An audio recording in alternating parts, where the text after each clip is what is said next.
Mainstream historians will tell you that the Great Pyramid of Giza was a glorified tomb for the Egyptian pharaohs. The only monument left of the original seven wonders of the world, this structure was created with impeccable mathematical precision and is a unique, mysterious feat of construction and of engineering. There's only one problem. The Great Pyramid has none of the characteristics of tombs, including extravagant artifacts, ornate wall art, sealed entrances, elaborate coffins, or even mummies themselves.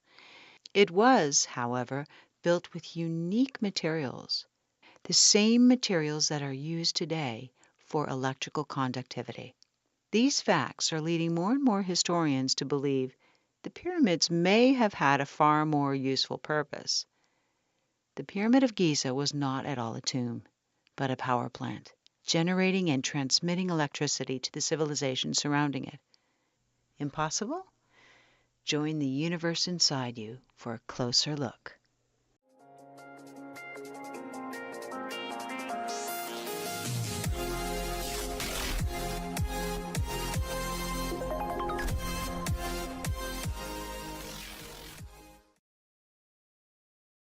To start, it's important to comprehend the tremendous effort that went into creating these monuments. The pyramids of Giza are among no less than 118 of these structures in Egypt alone, and that doesn't even include those pyramids in other parts of the world. Given our current understanding of how early civilizations built their monuments, it would have taken no less than 20 years to build these so-called tombs, and that's if no less than 20,000 workers worked daily. To this day, historians still can't prove exactly how or when they were built. This leads us to ask, what resting place for the dead could possibly be so important that it would warrant such phenomenal effort, time, and precise engineering? Even without knowing that they have nothing in common with regular tombs, you only need to stand before them to realize that's a lot of work for a cadaver. Naturally, we make conclusions based on the assumption that ancient civilizations were more primitive than us. But what if intellectual evolution isn't always linear? Can advanced technology be lost and rediscovered centuries later? Is it possible that an ancient culture had knowledge of and used electrical power? To know for sure, let's look at another case where technology of power generation appears to have been used and then forgotten.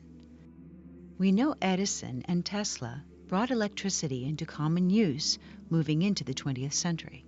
Yet, in Iraq in 1934, 3 artifacts were found together: a ceramic pot, a tube of copper, and a rod of iron which, when combined with a liquid acid, can be used to create chemical reactions that produce an electrical charge. Known as the Baghdad or Parthian battery, these materials date back 2,000 years. 10 years after their discovery, someone using grape juice with similar materials successfully generated a few volts of electricity. This process has since been demonstrated on the Discovery Channel's program Mythbusters, where lemon juice activated the electrochemical reaction between the copper and the iron, producing 4 volts of electricity. Nowadays, you can simply search online to find instructions on how to create your own battery using these chemical principles. But historians have long assumed that thousands of years ago there was no knowledge of this technology, that this archaeological find is mere coincidence, even though we've long marveled over artifacts with intricate gold plating, which requires electricity to be created. Quite simply, energy generation happens as a result of simple chemical properties and can be done by anyone with 4 basic materials. So, here are some important facts about the structure and the materials of the pyramid. For starters, it contains angled tunnels which lead not only into the pyramid, but deep underground, to areas claimed still to be unexplored. What tomb needs a shaft directed into the earth? We also know that centuries ago, There were enormous swivel doors that weighed no less than 20 tons, but miraculously it was so well engineered it could be moved to enter with a push of a hand. Since no Egyptian tomb has ever been found to be deliberately accessible, what was their interest in continuing to visit the mummies, or could such a door have served the purpose of perhaps containing and insulating the space inside? Though you'd almost never know it, the Great Pyramids of Giza were once covered in white polished limestone, referred to as casing stones. The cuts made in this reflective stone were angled perfectly, so it would have a smooth, flat appearance. This would have made the giant structures brightly reflect the light of the sun like a mirror. It also would have made perfect insulation inside the structure. A large earthquake in 1303 disrupted the casing stones, and they were removed to use on other structures. Today, all that remains is the inner core of the pyramid. The image of the incredible amount of light that would have reflected from the monument raises curiosity, as does the reason for the insulation. Was there a desire to draw attention to their dead?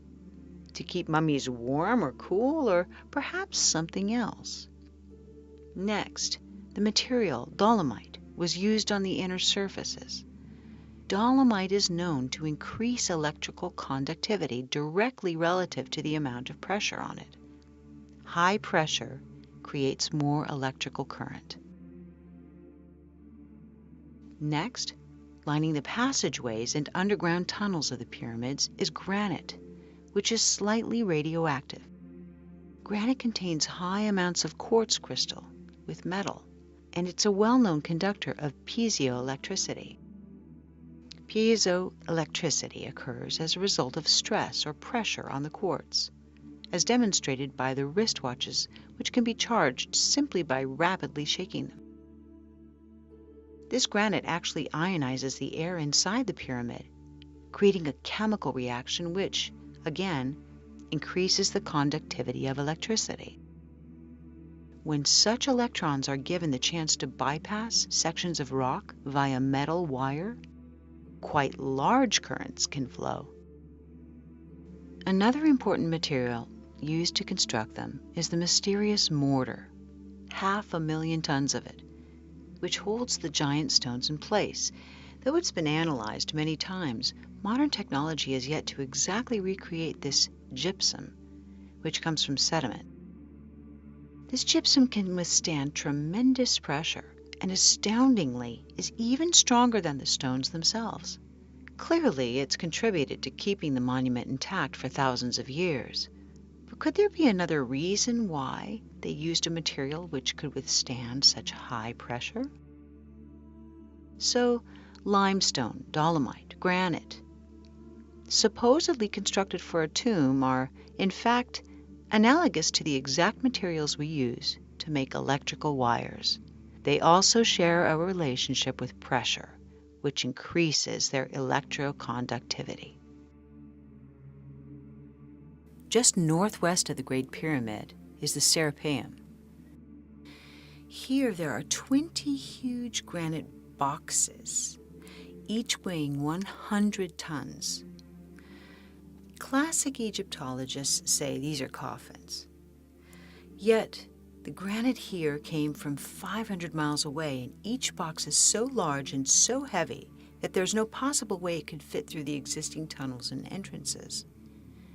These supposed sarcophagi were therefore somehow built into the structure with such precision they are within a 10,000th of an inch of being perfectly flat.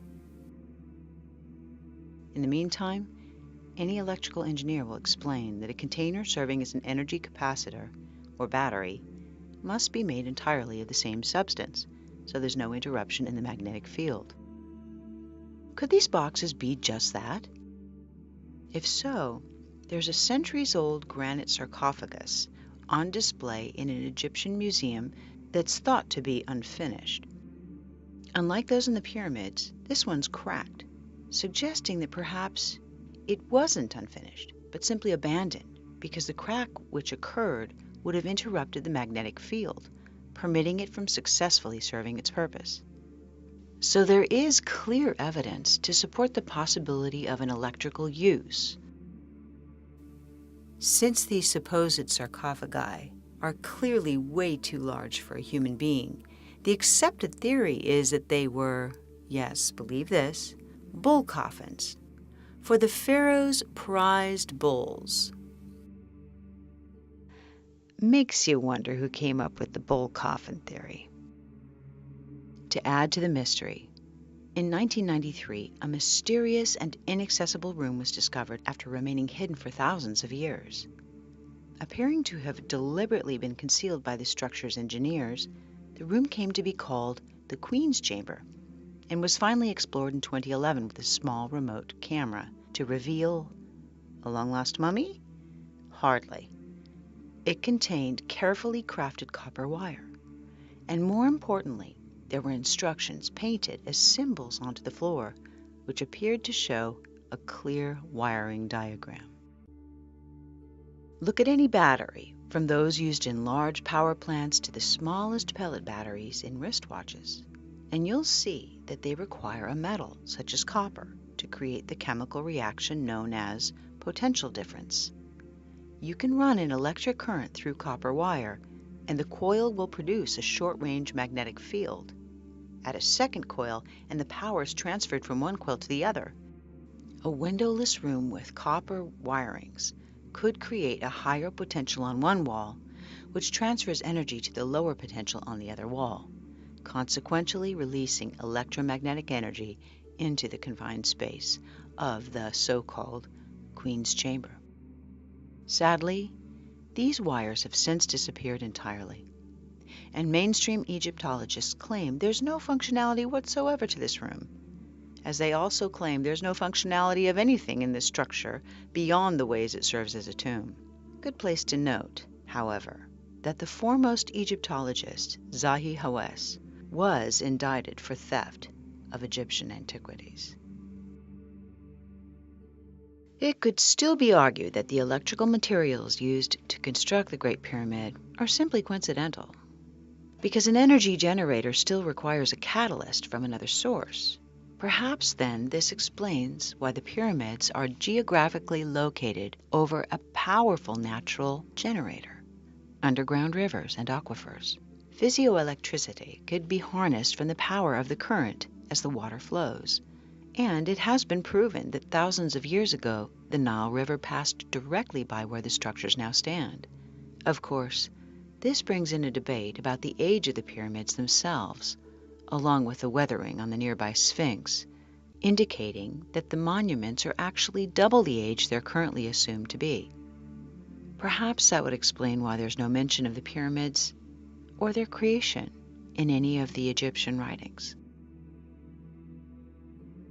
So if water was a source of power, it would have traveled up the limestone based on the principle of capillary action, which happens when a small area of a substance that gets wet absorbs into the entire area of that substance. So water flowing near or underneath the pyramid could have been absorbed as it passed over the limestone, even traveling upward to the top of the structure. The quartz in the tunnels of the pyramids would subject to the stress or vibration, creating piezoelectricity. The high force, speed of the rising water, and the pressure would be analogous to filling a syringe, generating electromagnetic energy within the structure by the materials within it, and conducting it upwards to the now missing capstone. But why? The geographical location of the pyramid may give us some clues. It is located exactly at a point which magnifies the electromagnetic forces on the planet, where telluric currents are at their strongest. There's an electromagnetic field at the bottom of the pyramid, which would rise to the upper layers with these chemical reactions. We don't know for sure what capped the pyramid, but there is speculation that it may have been gold, explaining, of course, why it's long since been missing. If it were gold, this could have created a conductive path for energy to be directed upwards, high into the ionosphere, If superconductive materials were used to create this monument for energy, then the potential for something even more amazing might have been possible. Wireless electricity. Sound far-fetched? One bold and extraordinary man swore this was possible, and he may have showed us how. We know of Nikola Tesla as the solitary genius responsible for the electric engine, radio, laser, radar, and for creating a tremendous competitive spirit in Thomas Edison. We know Tesla sought above all to serve mankind. In fact, despite his extraordinary contributions, he's scarcely known or credited for his genius. At the 1893 World's Fair, Tesla transmitted electricity naturally to a light bulb he held in his hands, and he created the Tesla coil, which is used more today for show than for the function it was intended to serve. Most importantly, we know that Tesla claimed adamantly that he had perfected the method of harnessing and transmitting free wireless energy using the electromagnetic nature of the planet. In a patent Tesla filed in September of 1897, he claimed that at 30,000 feet altitude, there's a stratum of rarefied air that would conduct electric currents at high voltages. In this proposed system was a transmitter which would transmit millions of volts into the atmosphere. Then he had something receive the electricity and reduce the voltage to a convenient potential to be used by consumers. In an experiment the last week of July in 1903, nearby residents claimed to have witnessed Tesla successfully conduct his experiment at the Wardensife Tower, while Tesla himself, sharing his new method of conductivity, said that it lit up the night sky as if it were a giant fluorescent tube. It's even been said that he successfully wirelessly transmitted pictures and sounds. Though all of his work has been mercilessly destroyed, this cannot be proven. Sadly, Tesla's technology was confiscated shortly after his death. He died in poverty, and the U.S. government destroyed his tower, claiming it was being used by German spies. Had Tesla succeeded in his mission, the distribution of power on this planet would have been very different today. Compare Tesla's technology to the pyramids. The location, height, and electromagnetic materials. We've seen induction between copper wires work for short distances. For a long-distance transfer, the same principle can be applied when acoustic energy is converted to kinetic energy, and the frequencies match. The way an opera singer can shatter a glass when the sound wave he is singing matches the resonant frequency of the glass. So if there's a magnetically oscillating current and you create a second possessing the same frequency, the wireless transmission can pass through solid materials and through long distances. The frequency which would have been released from the pyramid would have to have been matched in the surrounding area. Perhaps this would explain the obelisks, the tall monuments which could be acting as receivers, particularly if there's a quartz stone at the top of them. This would also explain the ancient carvings in Egypt, which so clearly indicate light sources it's boggling to think anyone would even argue it. In the Hathor Temple, the Dendera light is one such image. It perfectly resembles modern electrical technology, showing a wire inside of a bulb-like area and a box which appears to be a receiver.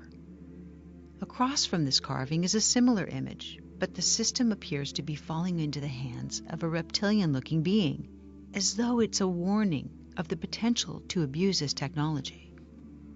Mainstream historians scoff and make more primitive conclusions, but still, the pyramids show no sign of soot from flame torches. Instead, there are multiple carvings which show these antenna-like objects that appear to be a transmitter, near another object shaped like the famous symbol, the Ankh, which appears to be the receiver. Given all this, it seems so much more believable that the Great Pyramid functioned using the same principles and conditions as Tesla sought to demonstrate, that they conducted and directed electromagnetic energy into the ionosphere, where it generated and transmitted electricity wirelessly. to receivers within the civilization. We've long believed that the pyramids were just tombs, but this theory raises more questions than it answers. Why do they have nothing in common with other tombs? Why the unique construction materials made to build it, including the very materials required for conducting power? Why the oversized granite boxes proven to have never contained any mummies, or the ones that are clearly too large for humans? Why the alignment with the North Pole, the 20-ton swivel doors, intricate tunnels and chambers, shafts, and areas still yet to be discovered? Why is there no soot from fire torches anywhere inside the structure? And why do the tunnels protrude deep into the earth? These mysteries still elude our understanding, but more and more people are accepting the possibility that the Great Pyramid of Giza had a more important function than we understand. We know there is a heightened electromagnetic measurement around the pyramid that's equivalent to that made in an electrical storm. We also know that if you look at them from space, you can see that they're actually 8-sided, not 4-sided, and that there are strange heat spots observable only with special equipment. They have unique electric materials, including copper, and a design that suggests high pressure and water power. They have a powerful magnetic structure and placement over the telluric currents. They're aligned with the stars, and the unique art of the area shows clear depictions of wired light sources. All these things suggest there's a lot more to this story than we've been told. All these circumstances make the likelihood high that the pyramid was created to be a compact energy generator and a broadcasting system that transmitted electricity wirelessly. The implications for this understanding of electrical power by an ancient culture is huge. It would rewrite history as we know it. Do you think that free energy could be transmitted wirelessly around the world? And whether or not you do believe that, do you think that if it really could do that, we would actually know about it? Thank you for watching, and hit the like button if you enjoyed this video. If you're new, please hit subscribe and the bell next to it to be notified of future releases.